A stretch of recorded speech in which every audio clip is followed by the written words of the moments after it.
अस्सलाम वालेकुम व्यूवर्स, मेरा नाम है डॉक्टर मोहम्मद अली कुरैशी और मैं सन 2006 से होम्योपैथिक प्रैक्टिस कर रहा हूँ।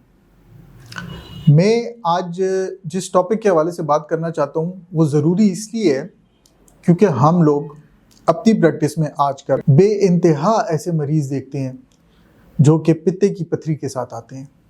जी हाँ, आज का टॉपिक है पित्ते की पथरी यानी गॉल स्टोन्स, जिसे मेडिकल टर्म में कोलीलिथियासिस भी कहा जाता है। पित्ते की पथरी की वजह से दर्द के साथ हमारे पास आते हैं। कुछ के बाइल डक्ट जो है वो उसमें ऑब्स्ट्रक्शन हुई भी होती है, तो वो इतनी ज़्यादा तकलीफ में होते हैं कि उनसे बर्दाश्त नहीं हो रहा होता। और हैरानकुन तौर पे होम्योपैथिक में उनको इतना रिलीफ मिलता है जितना शायद किसी और सिस्टम में ना मिले। बहुत से लोगों को, बहुत से मरीजों को ये कहा जाता है कि जी आप अपना गॉल ब्लैडर जो है वो रिमूव करवा लें, इसको और कोई दूसरा हल नहीं। ये बातें मैं शुरू में इसलिए आपको बता रहा हूँ ताकि आप इन बातों को ज़हन नशीन कर लें। याद रखें, पित्ता रिमूव करवाना जो है ये कोई हल नहीं है। आपको जब भी कोई मशवरा दे गॉल ब्लैडर रिमूव करने का, तो याद रखें उससे पहले एक बार, कम से कम एक बार आप होम्योपैथिक को जरूर आजमाइए और आप इसमें वंडर रिजल्ट्स देखेंगे। अगर पित्ते की पथरी जो है उसकी वजह से आपकी बॉडी में कोई और तकलीफात पैदा हो रही हैं, कोई पेन वगैरह हो रहा है, कोई मतली की शिकायत हो रही है, कोई दर्द वगैरह हो रहा है, तो वो भी होम्योपैथिक से ठीक हो जाती है। अगर मल्टीपल स्टोन्स है वो भी आहिस्ता आहिस्ता जो है वो खत्म होना शुरू हो जाते हैं। उसमें वक्त लग सकता है लेकिन ये कि ठीक हो जाते हैं। यहाँ अब मैं आपको बताना चाहता हूँ कि ये गॉल स्टोन्स जो होते हैं, ये जो पित्ते की पथरी होती है, ये बनती किस तरह और क्यों बनती है, इसके पीछे वजूहात, ये जानना बहुत जरूरी है। पित्ता जो है, गॉल ब्लैडर जो है, ये एक थैली नुमा उज़्व होता है, ऑर्गन होता है जो कि आपके लिवर के नीचे ऑलमोस्ट जो है वो लाई करता है। और इसमें आपका सफरा जो होता है, जो आपकी बॉडी में बाइल बनता है, जो कि लिवर में बनता है, वो यहाँ आके स्टोर होता है इसके अंदर। अब ये चूंकि थैलीनुमा ऑर्गन होता है, इसमें ये बाइल जो है ये आके स्टोर होता है और जिस तरह खुराक को बाइल की जरूरत होती है हजम करने के लिए, यहाँ से बॉडी जो है बाइल लेके आपकी छोटी आंत जो होती है, स्मॉल इंटेस्टाइन, वहाँ बाइल डक्ट होता है, वहाँ इसको सिक्रीट करती है, जिसकी वजह से इमल्सिफाइंग का प्रोसेस जो है वो शुरू होता है। आपकी बॉडी में जो कोलेस्ट्रॉल होता है उसकी ब्रेकेज होती है, उसको ब्रेक डाउन करने में ये मदद करता है। ग़िज़ा को हजम करने के लिए जो एंजाइम्स चाहिए होते हैं वो ये प्रोवाइड करता है और वहाँ से आपके हाजमे का सिस्टम जो है वो शुरू होता है।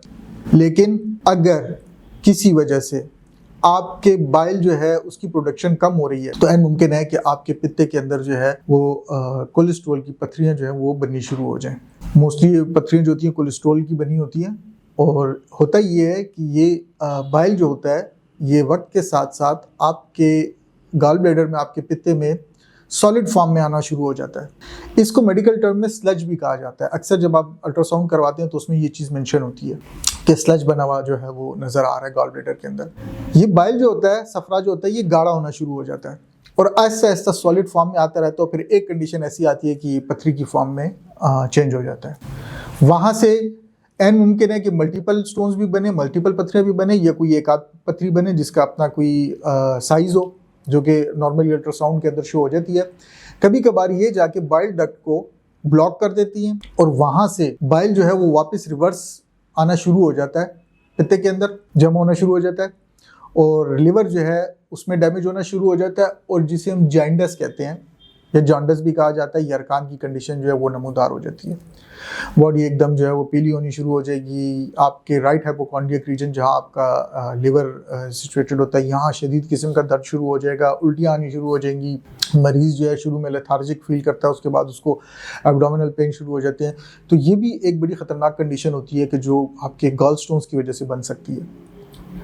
इसमें खुराक का भी बड़ा एहतियात करना पड़ता है। खुराक जो होती है वो मुनासिब मिकदार में ऐसी चीज़ें इस्तेमाल करनी होती हैं कि जिससे जो है ये इस किस्म के स्लज ना बने आपके गॉल। लेकिन सबसे अहम बात ये जो मैंने शुरू में मेंशन की कि होम्योपैथिक में इसका बड़ा बेहतरीन ट्रीटमेंट मौजूद है। आपको जब भी कोई मशवरा दे गॉल ब्लैडर रिमूव करने का, तो एक बार आप होम्योपैथी को ज़रूर आजमाइए। जब गॉल ब्लैडर की पथरियाँ बॉडी में बनती हैं तो याद रखिए उससे पहले थोड़ी थोड़ी अलामात जो हैं वो ज़ाहिर होना शुरू हो जाती हैं। मरीज़ जो है वो लेथार्जिक रहेगा, वो सुस्ती उसमें बहुत ज़्यादा आ जाएगी, हर वक्त जो है वो सुस्त रहना शुरू हो जाता है। मरीज़ जो है वो अपने दाएं तरफ पेट में दाएं तरफ एब्डोमिनल रीजन जो होता है वहाँ पे डिस्कम्फर्ट महसूस करता है, उसको यहाँ पे भारीपन महसूस होता है।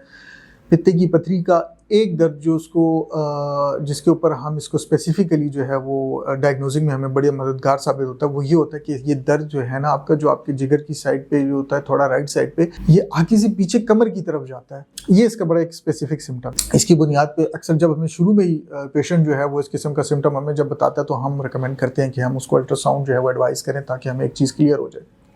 उसको कोलेस्ट्रॉल रिपोर्ट उसकी चेक की जाती है, उसका ALT चेक किया जाता है, उसका ट्राइग्लिसराइड चेक किया जाता है। एक और सिम्टम ये है कि मरीज को जब भी इस किस्म के दर्द उठेंगे तो अमूमन उसके साथ उल्टी होने की या शिकायत होती है, और या मरीज मतली होने की शिकायत करता है। मतली यानी दिल खराब। अगर उसको उल्टी होती है तो उसमें उसको अमूमन ग्रीनिश कलर का जो है वो मवाद नज़र आता है।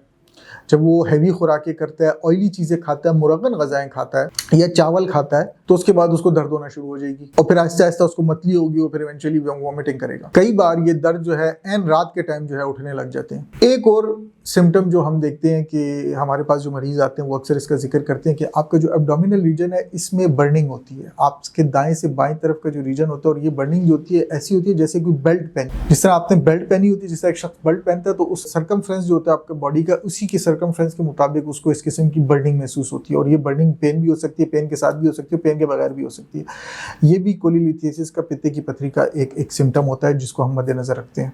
एज फैक्टर कोई भी हो सकता है, यंग एज में भी हो सकता है, ओल्ड एज में भी हो सकता है। जिन लोगों को ये होता है उनमें हमने अक्सर देखा है कि या तो वो एक्सरसाइज वगैरह नहीं कर रहे होते, या वो पानी का इस्तेमाल कम कर रहे होते हैं, खुराक में जो है बदपरहेजी कर रहे होते हैं, फास्ट फूड बहुत ज़्यादा इस्तेमाल करते हैं, कैंड फूड्स बहुत ज़्यादा इस्तेमाल करते हैं, ऑयली चीज़ें बहुत ज़्यादा इस्तेमाल करते हैं, तो फिर उनको इस किस्म के मसाइल जो हैं वो दरपेश होते हैं। बदहजमी का इशू इसमें लाजमन आता है, और कई दफ़ा मरीज को गैस की तकलीफ जो है, अफारा फ्रेचुलेंस भी होती है और गैस की तकलीफ भी होती है। और गैस जो होती है वो अक्सर वो खारिज नहीं कर पाता, उसको तकलीफ देती है अंदर, हर वक्त उसको डिस्कम्फर्ट रहता है, हर वक्त इस जगह पे बोझ रहता है। ये कुछ ऐसी अलामात हैं जो कि हम यहाँ मेंशन करना ज़रूरी समझते हैं, ताकि आपको खुदा न खास्ता अगर इस किस्म की कंडीशन हो और आपको ऐसी अलामात नमूदार हो रही हो तो आप फ़ौरन जो है अपने किसी नज़दीकी डॉक्टर या होम्योपैथ को जो है वो जाके उसके साथ कंसल्ट करें, अपने टेस्ट रिपोर्ट्स करवाएं, ताकि इस चीज़ का बर वक्त इलाज हो सके। जितनी जल्दी ये डायग्नोज होगी उतनी जल्दी ट्रीटमेंट में आसानी होती है और उतनी जल्दी जो है इसकी ट्रीटमेंट हो जाती है। होम्योपैथी में जब हम बात करते हैं कोलीलिथियासिस की या गॉल स्टोन्स की, तो याद रखिए कि कुछ मेडिसिन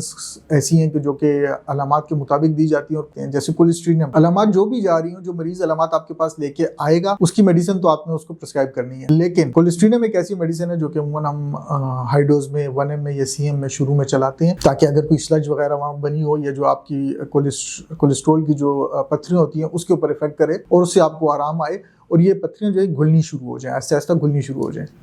कैलकेरिया बेलिरी याद रखें, एक और ऐसी मेडिसिन है जो कि 30 ताकत में इस्तेमाल करवाई जाती है, आपके पित्ते की सोजिश के लिए बड़ी बेहतरीन मेडिसिन है। फिल्टोरी एक ऐसी मेडिसिन है कि गाल स्टोन्स में हाई डोजेस में इस्तेमाल करवाई जाती है, बड़ा अच्छा रिजल्ट होता है। उम्मीद है ये वीडियो आपके लिए बड़ी मुफीद साबित हुई होगी और आप लोग इससे फ़ायदा उठाएंगे। हमारे जो नए होम्योपैथ्स हैं उनको हम कोशिश करते हैं कि यही मेंशन करें कि मेडिसिन को अलामात के मुताबिक इस्तेमाल करवाएं और मियाज़म्स को लाजमन मद्देनज़र रखें कि जो सा मियाज़म जा रहा है वो मरीज़ को उसके मुताबिक मेडिसिन दें।